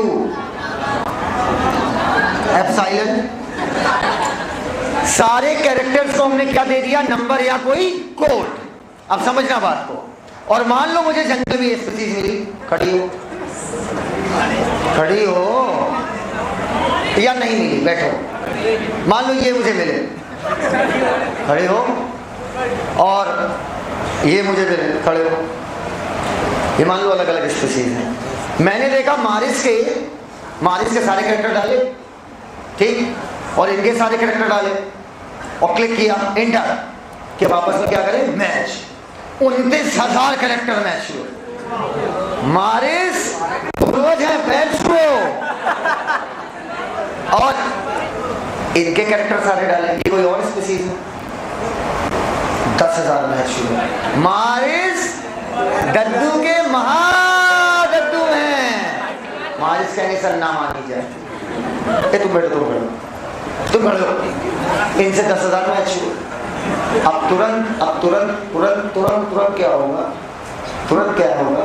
कंप्यूटर समझ जाएगा कि साला इनसे 29,000 कर रहा, इनसे 10,000 कर रहा, तो ये तुरंत वाले मतलब बीच में गैप आया है। अब हम 1000 कैरेक्टर कम किए, 1000 कैरेक्टर की सिमिलैरिटी कम किए। एक भाई स्पीसीज क्या है? कैरेक्टर की चलती बुलती दुकान। हम समझ जाएंगे इनके बीच में कोई ऐसी स्पीसीज होगी जिसके 13,000 में छोड़ है। मान लो 7-8 हजार और कम किए, अब हम समझ जाएंगे इनको अभी खोजा जाना बाकी है। एकदम क्लियर है बात? तो इसमें क्या करते हैं, जब मैं इनके कैरेक्टर्स डाल रहा था कि 2 पैर हैं, मेमोरी ग्लैंड है, फंक्शनल नॉन फंक्शनल है, ठीक है, 4 उंगलियां हैं, 1 अंगूठा है, दिल में 4 कमरे, सारे डाल रहा था कैरेक्टर।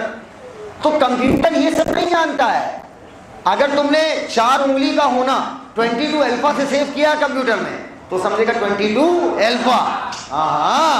और जैसे आप इंटर करोगे, फंड से तुरंत एनालाइज करेगा और पट से बता देगा कि मारिस के पूर्वज कौन है।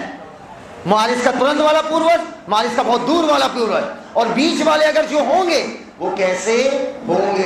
अरे यार, अब नहीं मिले यार उनके जीवाश्म मारिस, तो हम क्या करें? तब तक तो यहीं से काम चला, इन्हीं की फोटो लगा पूजा करो। This is called numerical taxonomy. हजारों कैरेक्टर को चट से तुरंत क्या कर लेंगे, एनालाइज। और अगर ये काम हाथ से करेंगे तो मिलान करने वाला तो कितना टाइम लगेगा, समय बेटा। मारिस जो क्या पता था मारिस से एक्सटिंक्ट हो जाए। अगला है साइटोटैक्सोनॉमी। साइटो का मतलब क्या होता है, सेल। बोलते ही नहीं है यार। साइटो का मतलब सेल। सुनते जाना मेरी बात, लेकिन याद रखना, इसमें कंफ्यूजन ना रखना। साइटोटैक्सोनॉमी में क्रोमोसोम का बिहेवियर देखा जाता है। बिहेवियर का मतलब क्या है कि मिसबिहेव नहीं करना है। जब आप पढ़ोगे प्रोफेज फर्स्ट तो वहां पर पढ़ाया जाएगा क्रोमोसोमल बिहेवियर के आधार पर 5 फेजेस हैं, लेप्टोडीन, जाइगोडीन, पैकिडीन, डिप्लोडीन, डायकाइनेसिस। पक्का? तो उन 5 फेजेस में क्रोमोसोम का बिहेवियर 2 स्पीसीज के बीच में मैच कर रहा है या नहीं, ये चेक किया जाएगा। मैच कर रहा है मतलब इनके एंसेस्टर क्या होंगे, सेम। क्लियर है? तब हाँ बोलना है, बोलते ही नहीं हो यार। साथ में क्रोमोसोम का नंबर चेक किया जाता है और एक चीज और चेक की जाती है, पूछो क्या? क्रोमोसोम का स्ट्रक्चर, कि कौन कितने क्रोमोसोम एक्रोसेंट्रिक है, कितने टीलोसेंट्रिक है, कितने मेटासेंट्रिक है, कितने सब मेटासेंट्रिक है। तो ये तीनों चीजें क्रोमोसोम का बिहेवियर। नाम है साइटोटैक्सोनॉमी।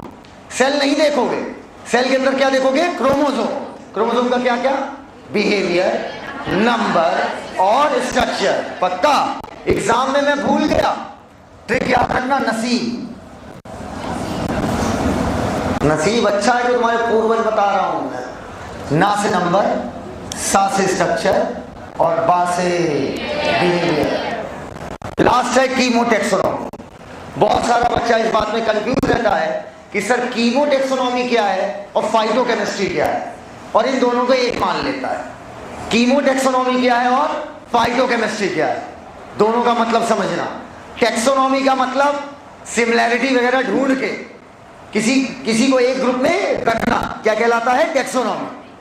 अब न्यूमेरिकल कर रहे हो, साइटो कर रहे हो, कीमो कर रहे हो, बताओ इन तीनों में कंप्यूटर के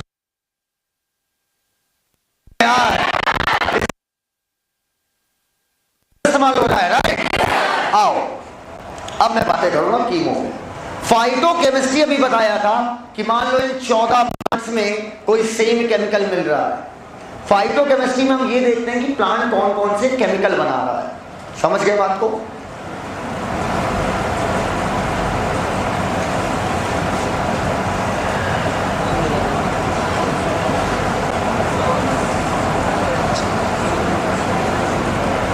फाइटोकेमिस्ट्री में हम प्लांट्स में कौन कौन से केमिकल है इसकी स्टडी करते हैं, ठीक है? कौन सा इसमें, कौन सा इसमें, कौन सा इसमें, कौन सा इसमें, कौन सा इसमें, कौन सा इसमें, कौन सा इसमें, कौन सा इसमें, कौन सा। जब हम रिलेशनशिप निकालते हैं, फाइटोकेमिस्ट्री में हमने क्या बोला, केमिकल्स देखेंगे। Study of chemicals in plant is called phytochemistry. कि कौन कौन से केमिकल बन रहे हैं। भाई साहब बात खत्म हो गई, हैप्पी बर्थडे हो गया। लेकिन कीमोटैक्सोनॉमी में हम केमिकल सिमिलैरिटी देखते हैं। बात को खड़ी हूं, अगर मैं इस प्लांट की, अगर तुम प्लांट हो क्या एनिमल, कौन सा मल, अच्छा एनिमल। मान लो ये कोई प्लांट है और हमने बहन नहीं प्लांट है, मैंने इसके अंदर सारे केमिकल स्टडी किए, कौन कौन से केमिकल, मैंने लिस्ट बनाई है। मैंने केमिकल की लिस्ट बनाई है तो I am not doing कीमोटैक्सोनॉमी। Chemical की लिस्ट स्टडी करना क्या कहलाएगा, फाइटोकेमिस्ट्री। और मैंने दूसरी स्पीशीज की लिस्ट बनाई तो अभी भी मैंने क्या की, फाइटोकेमिस्ट्री। फाइटो मतलब प्लांट, बॉटनी को फाइटोलॉजी बोलते भी हैं।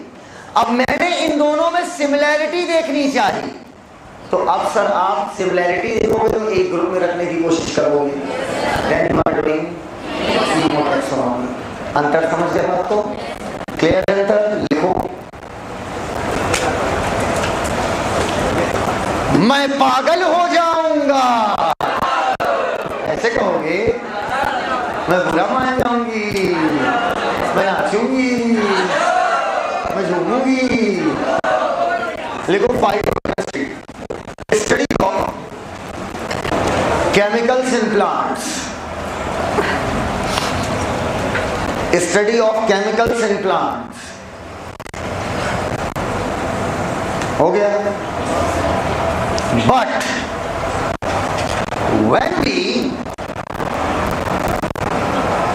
बहुत अच्छा पढ़ा है, दिल खुश हो रहा है मेरा।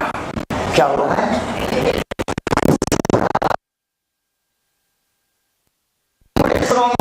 But when we compare chemicals found in different plants,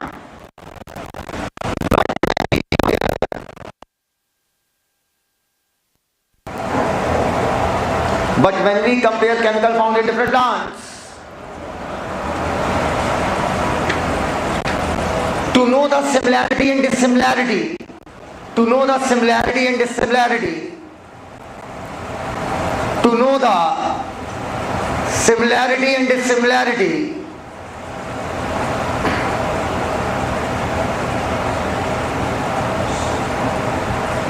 to know the similarity and dissimilarity between plants, similarity और डिसिमिलैरिटी, हिंदी वाला नहीं इंग्लिश वाला वो और होता है, और डिसिमिलैरिटी बिटवीन प्लांट्स, ताकि हम जान सके कि इनका रिलेशनशिप एवोल्यूशनरी कितना है। Full stop. This is called कीमोटैक्सोनॉमी। Over and out. Sorry, this is called phytochemistry नहीं, let's start reading of plant kingdom. In the previous chapter, पिछले चैप्टर में we looked at broad classification, हमने बड़ा classification देखा of living organism under the system। किसने propose किया था? किसने प्रपोज किया? R.H. Whitaker 1969। बेटा जिस चीज की हिंदी नाम से लिखा जाता है वेयर इन का मतलब जिसमें, ही सजेस्टेड, उन्होंने सजेशन दिया 5 किंगडम क्लासिफिकेशन का। विस का मतलब समझते हो? अर्थात कह लो या बोल दो, किसी बात को और गहराई में कहना। इसका मतलब होता है, फुल फॉर्म होता है विडिलेक्ट, VIDELLED, ठीक है। विडिलिसेक्ट लिखो मत भैया, आप अर्थात से काम चला लो। Monera, Protista, Fungi, animal, plant. In this chapter हम डिटेल में पढ़ेंगे प्लांट किंगडम को, जिसे हम किंगडम प्लांटी भी कहते हैं। वी मस्ट स्ट्रेस, चलिए सब लोग तनाव लीजिए। वी मस्ट यहाँ पर ध्यान दें दैट हमारी सोच प्लांट किंगडम को लेकर has changed over time. Fungi या member of Monera, example bacteria, blue green algae, या Protista, chrysophyte, dinoflagellate, having cell wall have now been excluded, अब बाहर निकाल दिया गया किंगडम प्लांटी से। लेकिन पुराना वाला क्लासिफिकेशन इनको एक किंगडम में रखा था। किसका क्लासिफिकेशन? लीनियस वाला।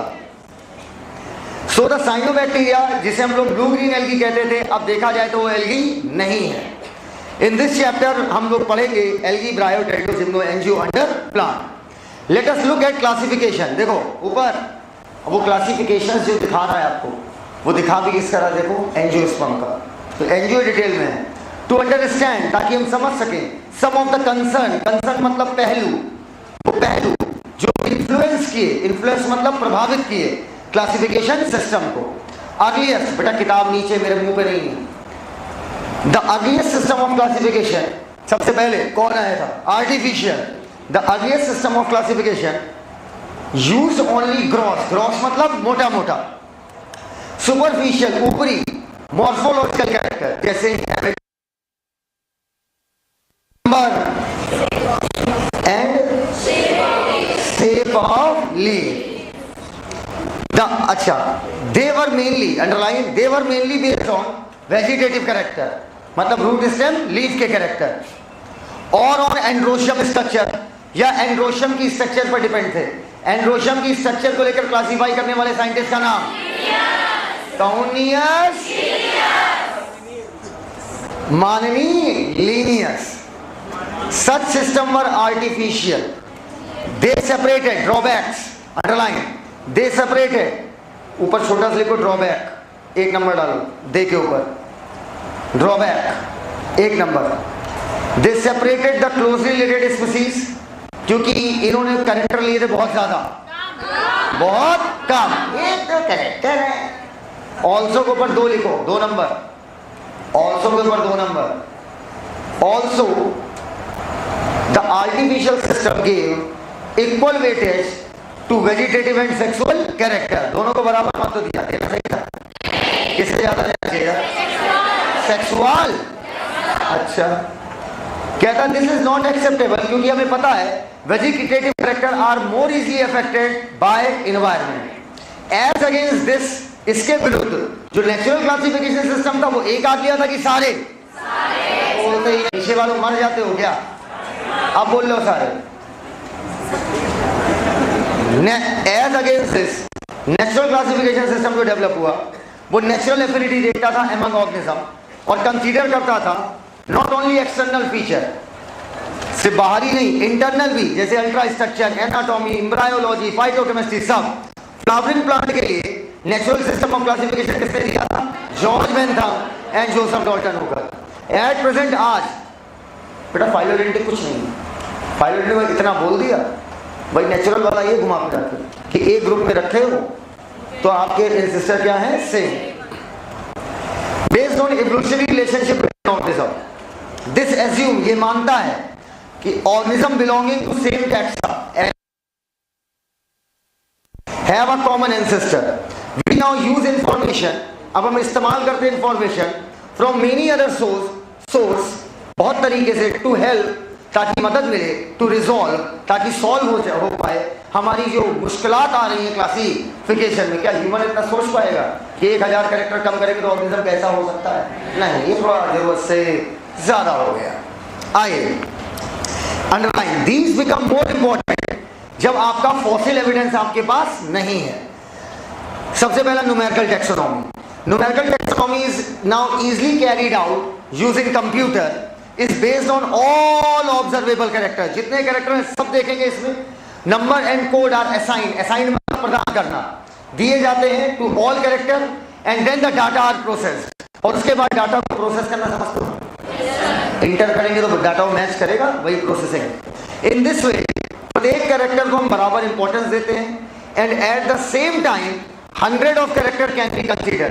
1000 कैरेक्टर एक समय पे क्या कर लेंगे? अगला साइटोटैक्सोनॉमी. अब आपके मन में एक चीज आ रहा होगा कि सर प्रत्येक कैरेक्टर को इक्वल इंपॉर्टेंस दे रहे हो, और वहां पर आपने कहा था सेक्सुअल कैरेक्टर को इंपॉर्टेंस क्या करनी है? ज्यादा देनी है. बेटा कंप्यूटर है, वो उस चीज को रिगार्ड करके चलता है. वो आपको रिप्रोडक्टिव सिमिलैरिटी अलग दिखाएगा, वेजिटेटिव सिमिलैरिटी अलग दिखाएगा. समझ पाए हमारी बात? आपका कॉलम होगा कि आप क्या देखना चाहते हो. रिप्रोडक्टिव सिमिलैरिटी तो आप क्या चूज करोगे? रिप्रोडक्टिव, वो तो कंप्यूटर है, उसे क्या पता? उसे तो वो डाटा मैच करना है, वो बता देगा रिप्रोडक्टिवली इतने % सिमिलर है और वेजिटेटिव इतने %. अब वो तुम्हारी इच्छा है, तुम कौन सा देखते हो.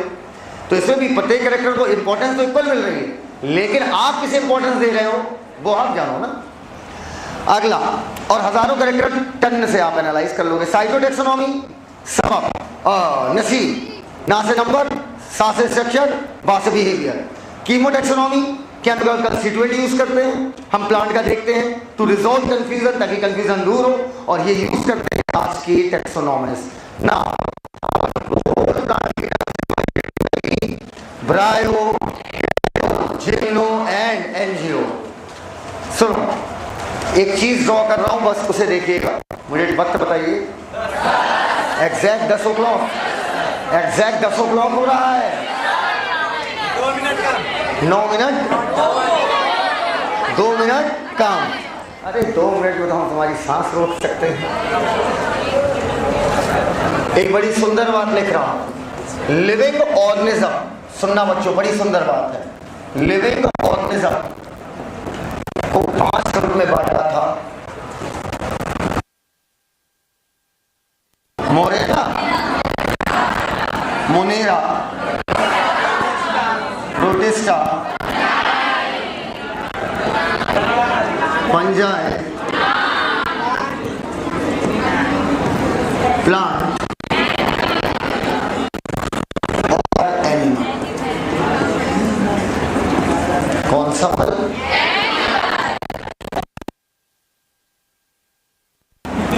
प्लांट को टोटल कितने पार्ट में किया? 5। अब हमारी जो बच्चियां बैठी हैं पैटर्न पकड़ने में बहुत तेज है, वो तुरंत कहेंगी अच्छा तो प्लांट को इसलिए 5 ग्रुप में,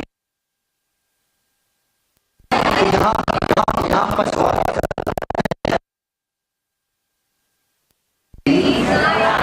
ब्रायो, टेरिडो, जाइनो,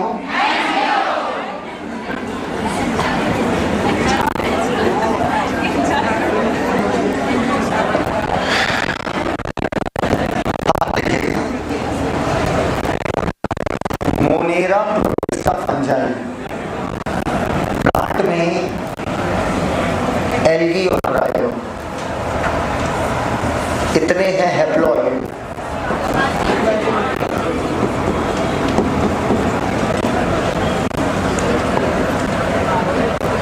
इतने हैं हैप्लॉइड, बाकी बचे डिप्लॉइड।